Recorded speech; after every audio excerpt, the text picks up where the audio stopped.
다 같이 마음과 뜻과 정성을 다해서 새벽 기도해 드리겠습니다.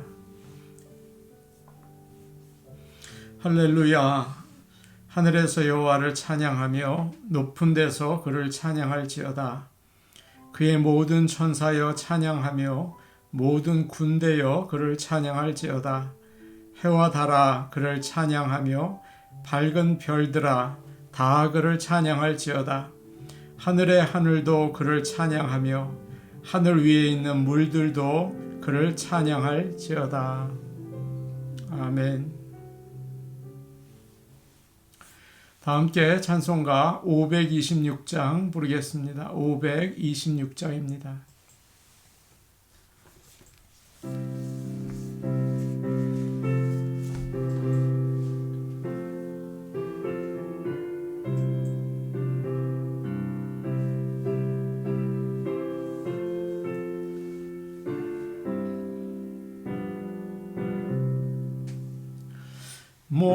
목마른 자들아 다 이리 오라. 이곳에 좋은 샘 흐르도다. 힘쓰고 애씀이 없을지라도 이 샘에 오면 다 마시겠네. 이 샘에 솟는물 강같이 흘러 온 천하만국에 다 통하네. 빈부나 귀천이 분별이 없이 다 와서 쉬고 또 마시겠네. 생명수 샘물을 마신 자마다 목 다시 마르지 아니하고 속에서 솟아나 생수가 되어 영원히 솟아 늘 풍성하리. 이 샘의 이름은 생명의 샘물. 저수정빛같이 늘 맑도다. 어린 양 보좌가 근원이 되어 생명수샘이 늘 굳히잖네. 찬송가 539장 부르겠습니다. 539장입니다.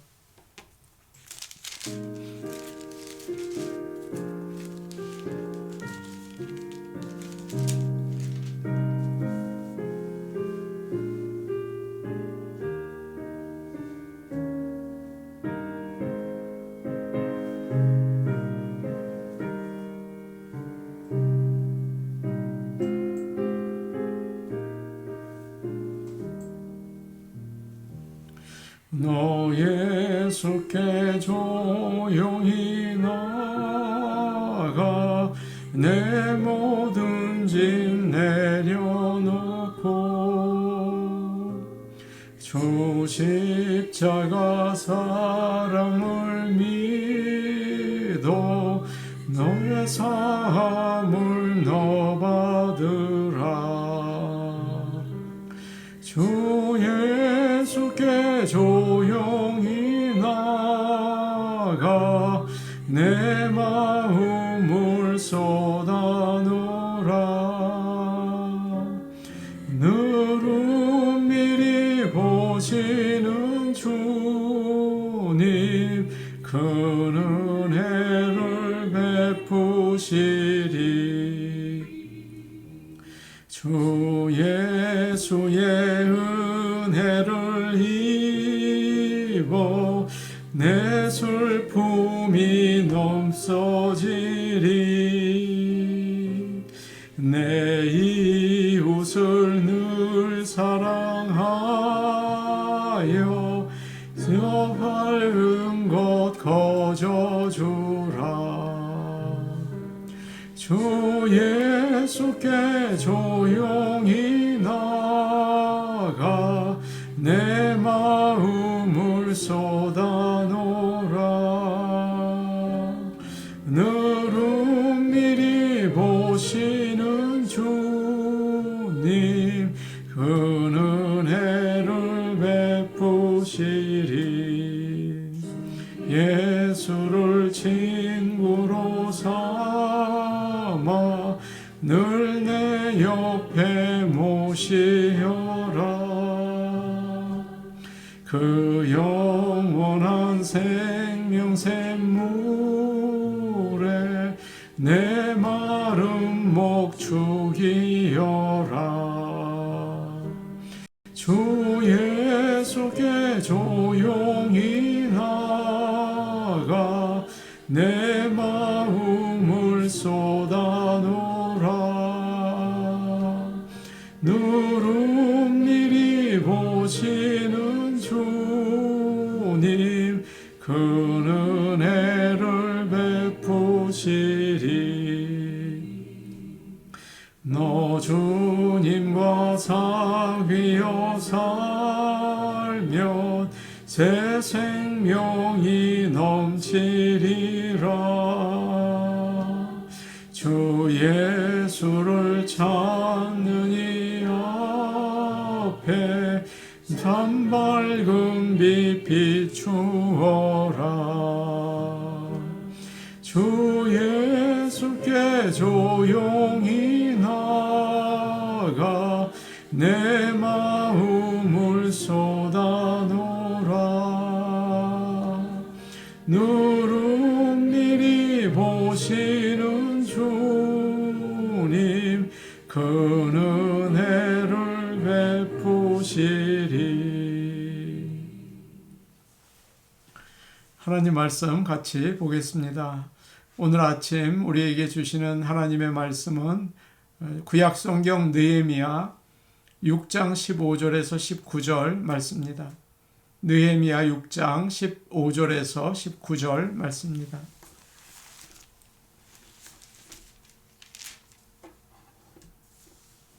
제가 가지고 있는 성경 734페이지에 있습니다.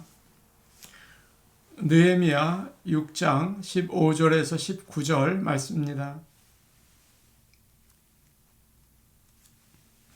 이 말씀을 저희가 한 목소리로 같이 읽겠습니다. 성경 역사가 52일 만인 엘룰월 25일에 끝남에 우리의 모든 대적과 주위에 있는 이방 족속들이 이를 듣고 다 두려워하여 크게 낙담하였으니 그들이 우리 하나님께서 이 역사를 이루신 것을 알미니라. 또한 그때에 유다의 귀족들이 여러 번 도비아에게 편지하였고 도비아의 편지도 그들에게 이르렀으니 도비아는 아라의 아들 스가냐의 사위가 되었고 도비아의 아들 여호하난도 베레기야의 아들 무술람의 딸을 아내로 맞이하였으므로 유다에서 그와 동맹한 자가 많음이라.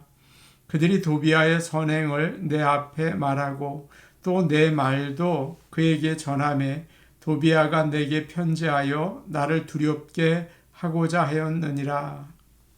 아멘. 하나님께서 오늘 이 예배를 통해서 영광을 받으시고 또 우리에게는 은혜 허락하셔서 참다운 행복을 누리며 사는 하루가 되기를 간절히 원합니다. 하나님과의 관계가 회복될 때 우리는 참으로 행복해질 수 있습니다. 죄가 우리와 하나님 사이를 이제 맞고 있어서 불행할 때가 참 많습니다. 오늘도 이 예배를 통해서 하나님과의 관계를 회복하는 구원을 얻으시기를 바랍니다. 15절에 이런 말씀이 나와 있습니다. 성벽 역사가 52일 만인 엘룰월 25일에 끝남에 성벽 그 건축이 안팎의 방해와 어려움이 많았습니다만 52일 만에 끝나게 되었습니다. 완공된 거죠. 이렇게 큰 공사가 연약한 유다 백성에 의해서 이렇게 빠른 시간 안에 끝날 것이라고는 아무도 생각하지 못했죠. 엘룰월 25일이라고 날짜가 기록되어 있습니다. 느헤미야가 처음에 예루살렘이 황폐했다는 소식을 들었을 때가 니산월이라고 나와 있거든요. 그러니까 한 6개월 정도의 시간이 지난 것 같습니다. 그동안 느헤미야는 예루살렘에 와서 성벽을 조사하고 건축 계획을 세우고 사람들을 또 다 모으고 그들에게 하나님의 말씀으로 비전을 주었습니다. 그리고 한 마음이 되어서 건축을 했는데 짧은 시간 안에 너무나 많은 일을 그가 해낸 거죠. 그리고 백성들과 함께 얼마나 열심히 일했는지 바벨론 포로로 끌려간 뒤에 140년 동안 짓지 못하였던 예루살렘 성벽을 2달이 채 안 돼서 끝내게 되었습니다. 정말 놀라운 일을 한 거죠. 무슨 일이든지 끝을 낸다는 것은 참 어려운 과정을 다 이겨냈다는 말입니다. 항상 어려움이 있는 거죠. 성벽을 쌓을 때도 사탄이 그 중단시키기 위해서 얼마나 방해를 했습니까? 그리고 많은 일들이 그 가운데 일어났죠. 그러나 그들은 잘 이겨냈습니다. 그리고 드디어 예루살렘 성을 세우게 된 것입니다. 16절 말씀을 우리 같이 보겠습니다. 16절 말씀입니다. 같이 보십니다. 시작. 우리의 모든 대족과 주위에 있는 이방 족속들이 이를 듣고 다 두려워하여 크게 낙담하였으니 그들이 우리 하나님께서 이 역사를 이루신 것을 알미니라. 16절 우리가 읽은 16절 끝을 보니까 우리 하나님께서 이 역사를 이루신 것을 알미니라 라는 말씀이 나옵니다. 이 모든 일이 우리 하나님이 하셨기 때문에 가능했다라고 고백을 하고 있습니다. 물론 유다 백성들이 다 수고를 해서 성벽을 세웠죠. 그러나 하나님이 도우셔서 이 일이 이루어졌다라고 이야기를 합니다. 여기서 우리는 하나님의 섭리를 알 수 있는 것이죠. 빌립보서 2장 12절과 13절에 이런 말씀이 있습니다. 두렵고 떨림으로 너희 구원을 이루라. 너희 안에서 행하시는 이는 하나님이시니 자신의 기쁜 뜻을 위하여 너희에게 소원을 두고 행하게 하시나니 라는 말씀이에요. 하나님은 눈에 띄지 않게 사람들을 통해서 일하십니다. 이것이 지금까지 하나님이 하신 일이죠. 성령님께서 역사하셔서 느헤미야와 유다 백성들이 비웃음과 그 적들의 위협과 낙심과 갈등을 다 이기고 이 모든 일을 마치게 되었습니다. 하나님이 하신 것이죠. 그 놀라우신 하나님의 그 섭리 우리가 늘 기억하며 오늘도 살기 원합니다. 그럴 때 어떻게 되었습니까? 적들과 주변에 있는 이방 사람들이 이 소식을 듣고 두려워하고 낙담했다라고 되어 있죠. 처음에는 오히려 적들이 유다 백성들을 두려워하게 하고 낙심하게 만들지 않았습니까? 그런데 이제는 뒤집어졌어요. 왜 그렇습니까? 예루살렘 성이 세워진 모습을 보면서 하나님이 이제 이 백성과 함께 하시는구나. 그것을 적들이 깨닫게 된 것입니다. 놀랬죠. 그리고 기가 죽었습니다. 오늘날도 마찬가지입니다. 믿지 않는 사람들은 우리 하나님께서 믿는 자들에게 은혜와 사랑을 부으시는 것을 보면서 놀라게 됩니다. 가정이 회복이 되고 교회가 부흥하고 어둡고 참 힘든 세상 가운데에서도 믿는 자들이 형통하고 행복한 모습을 보면서 어떻게 저런 일이 있을 수 있나, 정말 하나님은 함께 하시는구나 깨닫고 두려워하고 스스로 무릎을 꿇게 되는 것입니다. 또한 믿지 않는 자가 하나님을 믿고 그들의 삶이 변화되어서 나아지는 것을 보면서 그래, 하나님은 정말 살아계시는구나 놀라게 되는 것이죠. 하나님을 인정하고 높이게 됩니다. 아무리 연약하고 작은 자라도 우리 하나님께서 함께 하시고 도우실 때 이렇게 놀라운 일을 이루시게 되는 것입니다. 이런 일이 오늘 우리 가운데, 우리 성도들 가운데 이루어지기를 간절히 기도합니다. 또 축복합니다. 17절 말씀을 우리 같이 보겠습니다. 17절 말씀입니다. 함께 보십니다. 시작. 또한 그때에 유다의 귀족들이 여러 번 도비아에게 편지하였고 도비아의 편지도 그들에게 이르렀으니 성벽이 세워졌지만 모든 게 끝났지만 적의 공격은 끝나지 않은 것 같습니다. 17절을 보니까 도비아라는 사람이 나오죠. 그는 지금까지 성벽 건축을 방해하고 느헤미야를 죽이려고 했던 적입니다. 전에도 그의 이름이 산발랏과 게셈이라는 사람의 이름들과 함께 여러 번 나왔죠. 도비아는 암몬의 총독이고 세상 물정에 아주 밝은 비즈니스맨이었습니다. 성공을 위해서라면 어떤 일도 주저하지 않는 아주 정치적이고 야망이 있는 사람이었어요. 그런데 그가 오늘 말씀을 보니까 유다의 귀족들과 비즈니스 관계를 하고 있었다고 합니다. 편지를 주고받을 정도로 아주 가까운 사이가 되었어요. 18절을 끝을 보니까 이런 말씀이 있더라고요. 유다에서 그와 동맹한 자가 많음이라 라고 되어 있습니다. 도비아에게 충성하겠다고 맹세한 사람들이 예루살렘 성에 많았다는 것입니다. 예루살렘 성에 있는 귀족들은 지난번 3장 말씀에서 우리가 본 것처럼 성을 쌓는 일에는 참여하지 않았습니다. 뒤로 물러나서 구경하고 있었죠. 그러나 지금 도비아와 가까운 관계를 가져서 경제적인 이익을 얻으려고 하고 있습니다. 세상에 그런 말이 있죠. 비즈니스는 비즈니스다. 적이라고 하더라도 돈을 벌기 위해서는 경제적으로 나에게 이익이 되면 친구로 지낼 수 있다는 말이에요. 이런 일이 믿는 사람들에게도 너무나 흔하게 일어납니다. 돈 때문에 좀 나에게 이익이 되니까 교회를 어지럽히는 사람과도 가까이 지내요.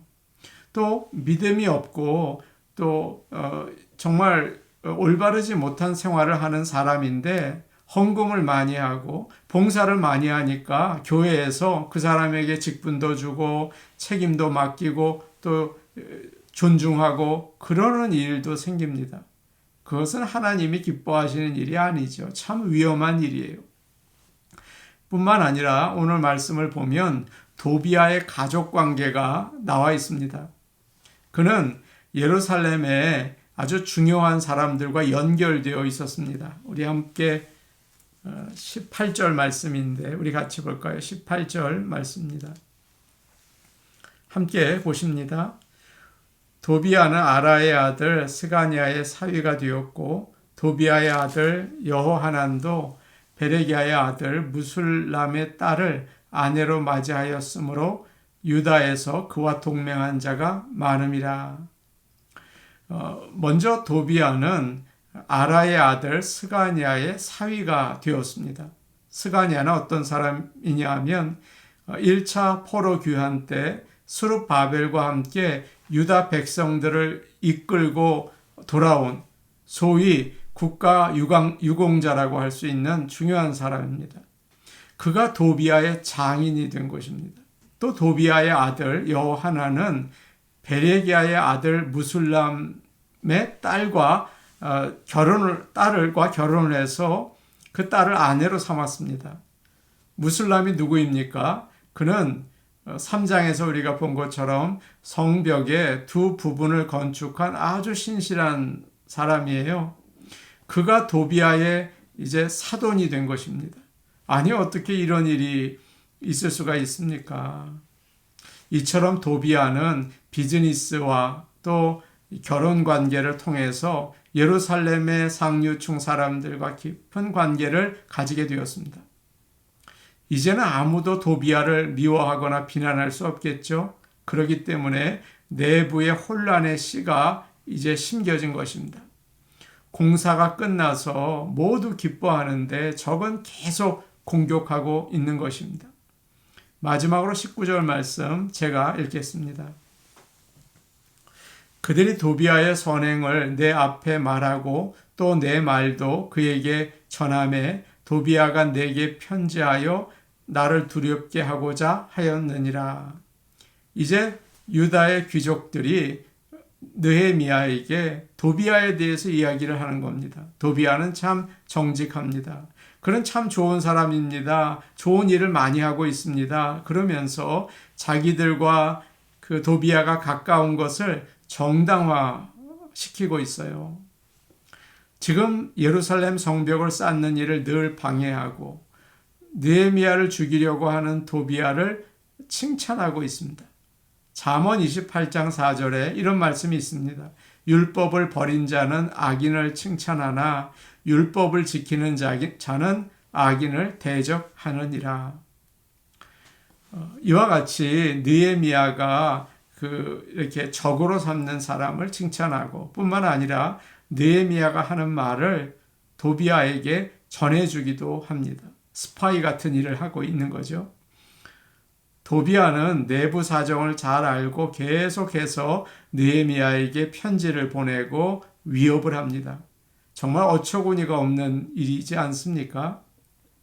지금 유다의 귀족들은 예루살렘을 생각하고 하나님의 말씀을 생각하기보다 물질의 이익, 또 결혼 관계, 그것 때문에 도비아와 가까이 지내고 있습니다. 하나님의 사람이 세상과 가까워지면 어떻게 됩니까? 하나님의 말씀이 아니고 세상의 가치관과 돈이 더 큰 영향을 주게 되는 거죠. 오늘날 교회 안에도 세상과 가까이 지내면서 세상 가치관을 가지고 사는 사람들이 있습니다.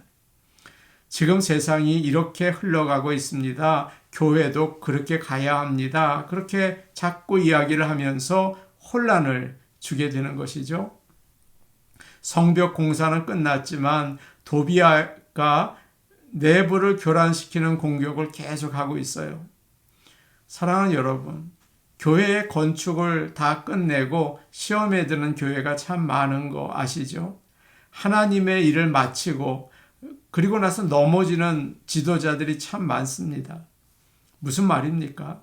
우리 믿는 사람들에게 영적인 싸움은 끝이 없습니다. 방심할 수 없는 거예요. 정말 선줄로 생각하는 자는 넘어질까 조심하라는 말씀을 기억하며 하루하루 살아야 될 줄로 압니다. 우리 같이 기도하는 시간 갖도록 하겠습니다. 우리는 참 연약합니다. 그러나 하나님이 함께 하실 때 죄와 사탄의 공격을 이기고 정말 하나님이 기뻐하시는 가정과 교회를 세울 수 있습니다. 그리고 우리의 인생은 만족과 행복을 되찾을 수 있는 것이죠. 하나님, 우리와 함께 해 주옵소서. 세상과 가까이 지낼 때, 또 세상의 친구들과 가까이 지낼 때 우리는 다른 가치관을 따라가게 됩니다. 물질주의를 따라갈 수도 있고, 또 비난하고, 또 부정적인 생각에 빠지게 됩니다. 하나님 말씀을 가까이 하고 성령의 인도하심을 받아 살게 하여 주옵소서. 우리가 이제 한 주간 새벽 기도회를 드리려고 합니다. 끝까지 다 드리고 주님과 기도하며 하루를 시작하게 하여 주옵소서. 우리 같이 기도하시겠습니다. 아버지 하나님, 우리는 연약합니다. 우리는 정말 쉽게 유혹에 받고 넘어지는 자입니다. 그래서 언제나 불행하고 만족하지 못하며 또 죄가 좋아하는 것, 또 죄를 따라 살아갑니다. 하나님 아버지 함께 하셔서 하나님의 그 귀한 일을 감당하며 또 가정과 교회를 세우고 행복으로 나갈 수 있도록 아버지여 함께하여 주옵소서. 주님의 말씀을 따라 성령의 인도하심을 따라 살게 하여 주옵소서. 은혜로우신 아버지 하나님, 우리가 세상과 가까이 지낼 때가 많습니다. 세상 가운데 살고 있습니다. 그러나 아버지 거룩하게 하시고 구별되게 살게 하셔서 세상의 가치관으로 혼란시키지 않도록, 가정을 혼란에 빠뜨리고 교회를 혼란에 빠뜨리지 않도록 오직 하나님 붙잡아 주시며 우리를 구별된 삶을 살 수 있게 도와주옵소서. 아버지 하나님, 이제 새벽 기도회를 저희가 충실히 지켜나가기를 원합니다. 아버지, 그러는 가운데 기도하며 하나님과 동행하는 그런 행복한 삶이 펼쳐지게 도와주옵소서. 예수님의 이름으로 기도하옵나이다. 아멘. 은혜로우신 아버지 하나님, 저희가 새벽 제단을 늘 쌓아나가기를 원합니다. 하나님 도와주옵소서. 그리하여 하나님과의 관계를 회복하는 구원의 길로 나가게 하시고 행복한 삶을 회복하게 하여 주옵소서. 예수님의 이름으로 기도하옵나이다. 아멘. 복된 하루 되시기를 바랍니다. 또 한 주간 새벽 기도를 잘 우리가 드리기 원합니다. 개인 기도 하시겠습니다.